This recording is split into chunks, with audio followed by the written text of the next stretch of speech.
पिछले एपिसोड में हमने देखा था कि तियान ब्लैक एंड डाओ प्लेस के गेट के सामने खड़ा होता है और वहाँ पे खड़े होकर तियान वहाँ पे उस जगह को देख रहा होता है। तभी वहाँ पे उसके पीछे से एक बच्चा उसके ऊपर चिल्लाना शुरू कर देता है, जो कि वहाँ पे ब्लैक एंड डाओ प्लेस के अंदर जा रहा होता है। तो तियान वहाँ पे उस बच्चे की बातों को सुन रहा होता है। तो वो बच्चा तियान को बताता है कि वो ब्लैक एंड डाओ प्लेस का एक इनर डिसिपल है, इसलिए तियान अब उसके सामने से हट जाए और उसे ब्लैक एंड डाओ प्लेस के अंदर जाने दे। अगर वो ऐसा नहीं करता है तो वो बच्चा ब्लैक एंड डाओ प्लेस के अंदर उसके अंकल और उसके बाकी फैमिली फ्रेंड्स को बोलकर उसे मरवा देगा। और ऐसा कहते हुए वो बच्चा वहाँ पे तियान को धमकी दे रहा होता है। जब तियान वहाँ पे उस बच्चे की बात सुनता है तो वो वहाँ पे उसकी तरफ देखते हुए उससे बोल रहा होता है, तो तुम्हारे अंकल और तुम्हारे फैमिली फ्रेंड्स इस जगह बहुत बड़े मास्टर हैं, तो अच्छा होगा कि मैं इस जगह के साथ उन्हें भी ख़त्म कर दूँ। और ऐसा कहते हुए तियान वहाँ पे उस बच्चे को डराते हुए देख रहा होता है। और ऐसा कहने के बाद तियान वहाँ पे अचानक उन लोगों के सामने से गायब हो जाता है, जिसको देखकर वो लोग बहुत ज़्यादा हैरान होते हैं। फिर हमें ब्लैक एंड डाओ पैलेस का सीन दिखाया जाता है, जहाँ पे बहुत सारे लोग ब्लैक एंड डाओ प्लेस के अंदर जा रहे होते हैं। और ये सब वो कल्टिवेटर होते हैं जिन्होंने ब्लैक एंड डाओ प्लेस के एंट्रेंस एग्जाम को पास किया होता है। और ये सब ब्लैक एंड डाओ प्लेस के न्यू डिसिपल होते हैं जो कि यहाँ पे पहली बार आए होते हैं। फिर हमें उन सब स्टूडेंट्स के सामने ब्लैक एंड डाओ प्लेस के एक एल्डर को दिखाते हैं, जो कि वहाँ पे उन सब लोगों को देखते हुए मन में ही सोच रहा होता है,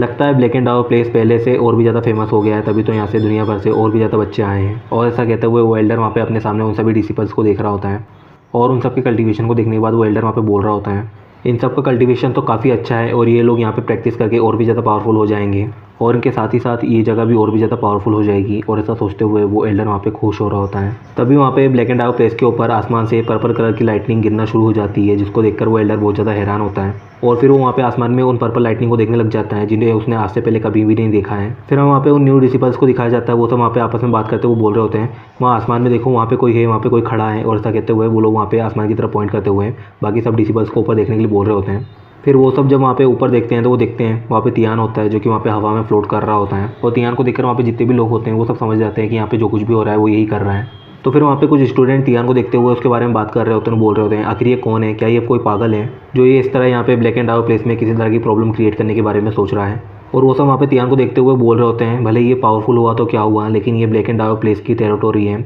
और अगर वो यहाँ पर आकर किसी तरह की कोई प्रॉब्लम क्रिएट करता है तो वो ज़रूरी यहाँ पे मारा जाएगा। क्या ये खुद को मरवाना चाहता है जो यहाँ पे इस तरह की हरकतें कर रहा है। जब वो सब स्टूडेंट वहाँ पे ये सब बोल रहे होते हैं तभी वहाँ पे उन्हें एक भारी आवाज़ सुनाई देती है, जिसकी प्रेशर की वजह से वो सब वहाँ पे अपने घुटनों में बैठ जाते हैं। और वो आवाज़ वहाँ पे तियान से बोल रही होती है, आखिर तुम कौन हो और तुम्हारी इस तरह ब्लैक एंड डाओ प्लेस में घुसने की हिम्मत कैसे हुई। जब वो सब स्टूडेंट वहाँ पे उस आवाज़ को सुनते हैं तो वो लोग बोल रहे होते हैं, ये आवाज़ तो पैलेस मास्टर की है, क्या पैलेस मास्टर यहाँ पे आने वाले हैं। और ऐसा कहते हुए वो डिसिपल वहाँ पे पैलेस मास्टर की आवाज़ के प्रेशर से बचने की कोशिश कर रहे होते हैं। फिर वहाँ पे एक लड़का तियान की तरफ देखते हुए बोल रहा होता है, आखिर ये घमंडी इंसान कहाँ से आया है जो इसे पता नहीं है कि पैलेस मास्टर सैनफेक्ट डायनेस्टी में सबसे ज़्यादा स्ट्रॉन्ग है और वो बहुत टाइम पहले ही डिवाइन फायर एलम के आगे पहुंच चुके हैं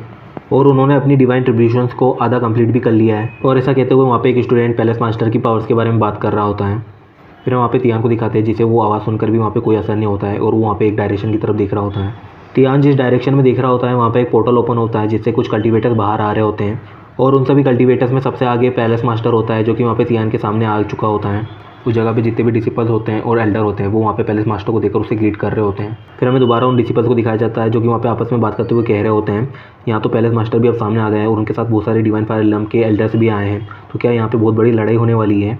और ऐसा कहते हुए एक डिसिपल वहाँ पे उस बंदे से पूछ रहा होता है, जो कि वहाँ पे पैलेस मास्टर के बारे में बात कर रहा होता है। तो वो बंदा वहाँ पे उस डिसिपल से बोल रहा होता है, तुमने सही कहा, मुझे लगता है आज ये यहाँ पे मरने वाला है और इस पर्सन का हमारी आंखों के सामने मरना हमारे लिए तो अच्छा ही है, क्योंकि इसकी वजह से आज हमारी एंट्रेंस सेरेमनी के टाइम पे हमें इतना अच्छा शो देखने को जो मिल रहा है। फिर हम वहाँ पे पैलेस मास्टर को दिखाते हैं, जो कि वहाँ पे तियान से बोल रहा होता है, मैं नहीं जानता तुम कौन हो, लेकिन तुम जिस हिसाब से हमारे ब्लैक एंड डाओ प्लेस के अंदर आए हो उसे देखकर मुझे ऐसा लगता है कि तुम्हें हमारी ब्लैक एंड डाओ प्लेस के लिए कोई भी रिस्पेक्ट नहीं है। तो तियान वहाँ पे पैलेस मास्टर की बातों को सुनकर उससे बोल रहा होता है, मुझे तुम्हारी इस जगह की रिस्पेक्ट करने की कोई ज़रूरत नहीं है, क्योंकि वैसे भी ये जगह कुछ देर बाद हमेशा के लिए ख़त्म हो जाएगी। और ऐसा कहते हुए तियान वहाँ पे इंसल्ट करते हुए उस पैलेस मास्टर को देख रहा होता है। तियान की बातों को सुनकर और उसके चेहरे को देखकर वहाँ पे पैलेस मास्टर बहुत ज़्यादा गुस्सा हो जाता है और उसको बोल रहा होता है, आखिर तुम में ऐसी बकवास करने की हिम्मत आई कहाँ से। और ऐसा कहते हुए पैलेस मास्टर वहाँ पे अपने हाथों में किसी तरह की फायरबॉल को बना लेता है और उसे तियान की तरफ फेंकते हुए उसे मारने के लिए कह रहा होता है। उस अटैक को देखकर तियान वहाँ पे अपनी पावर्स का इस्तेमाल करना शुरू कर देता है, जिसकी वजह से तियान के पीछे एक बहुत ही बड़ा गोल्डन हेड बन जाता है। जब पैलेस मास्टर वहाँ पे उस गोल्डन हेड को देखता है तो वहाँ पे बहुत ज़्यादा डर जाता है और बोल रहा होता है, आखिर किस तरह की मूव है।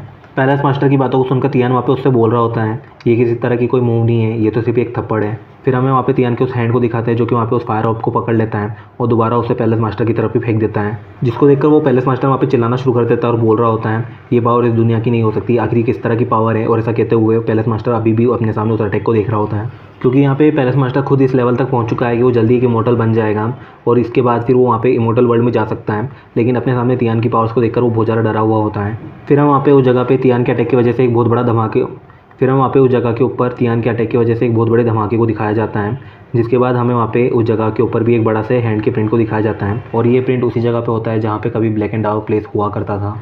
फिर हमें कुछ देर पहले का सीन दिखाते हैं तो हमें दोबारा उस लड़के को दिखाते हैं जिसने तियान को धमकी दी होती है। वो अब ब्लैक एंड डार्क प्लेस के अंदर आ चुका होता है और जैसे ही वो वहाँ पे आता है तो वो लड़का वहाँ पे अभी भी तियान को लेकर मजाक कर रहा होता है और उसके बारे में बुरा बोल रहा होता है, लेकिन तभी उसे वहाँ पे किसी चीज़ का एहसास होता है। तो वहाँ पे वो अंकल कून और वो आसमान की तरफ देखने लग जाते हैं। तो वो लड़का वहाँ पे अंकल कून से पूछ रहा होता है आखिर वो क्या चीज़ है। तो अंकल कून उसे बताते हैं देखने में तो किसी बड़े हाथ की तरह ही दिख रहा है, लगता है पैलेस मास्टर अपनी किसी पावर का इस्तेमाल कर रहे हैं। और ऐसा कहते हुए अंकल कून वहाँ पे उस चीज़ को देखते हुए उस लड़के को बता रहा होता है, लेकिन फिर उन दोनों के सामने ही वहाँ पे पूरा का पूरा ब्लैक एंड डार्क प्लेस वहाँ पे राख बनकर गायब हो जाता है और अब वहाँ पे सिर्फ एक बड़ा सा हैंड के साइज़ का गड्ढा होता है।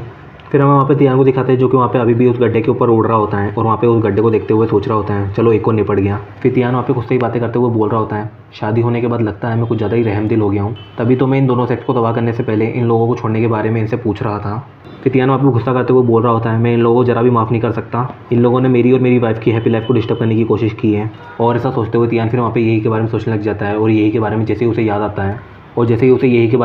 है वो बोल रहा होता है नहीं मैं इन्हें एक आसान मौत नहीं दे सकता। और ऐसा कहते हुए तियान वहाँ पे अभी भी यही के बारे में सोच रहा होता है। फिर वहाँ पे खुद को यही के सपनों से बाहर निकालता है और बोल रहा होता है नहीं अभी इन सब का टाइम नहीं है, अभी भी 4 सेक्ट बचे हैं जिसे मुझे अभी बर्बाद करना रह गया है, लेकिन अगर मैं अभी उन सेक्ट को तबाह करने के लिए आता हूँ तो मुझे घर लौटने में वापस देरी हो जाएगी जिसकी वजह से मेरी वाइफ परेशान हो सकती है। फिर तियान वहाँ पे अपनी पावर का इस्तेमाल करना शुरू कर देता है और वहाँ पे सेल्फ डिस्ट्रक्शन क्लोन बना रहा होता है। फिर तियान वहाँ पे अपने सामने जैसे ही उन क्लोन्स को बनाता है वो उन सबको अपने सामने समन कर लेता है, जिसके बाद वहाँ पे तियान के सामने उसी की तरह दिखने वाले 4 और क्लोन होते हैं। फिर तियान वहाँ पे उन सबको ऑर्डर देते हुए बोल रहा होता है इसलिए तुम सब आपस में डिसाइड कर लो कि कौन किस सेक्ट को उड़ाएगा और जब तुम वहाँ पे उन सेक्ट को तबाह करो तो याद रखना वहाँ पे कोई भी इंसान या कोई भी जगह नहीं बचनी चाहिए। और ऐसा कहते हुए तियान वहाँ पे उन 4 क्लोन्स को बाकी के सेक्टों को उड़ाने का काम दे देता है।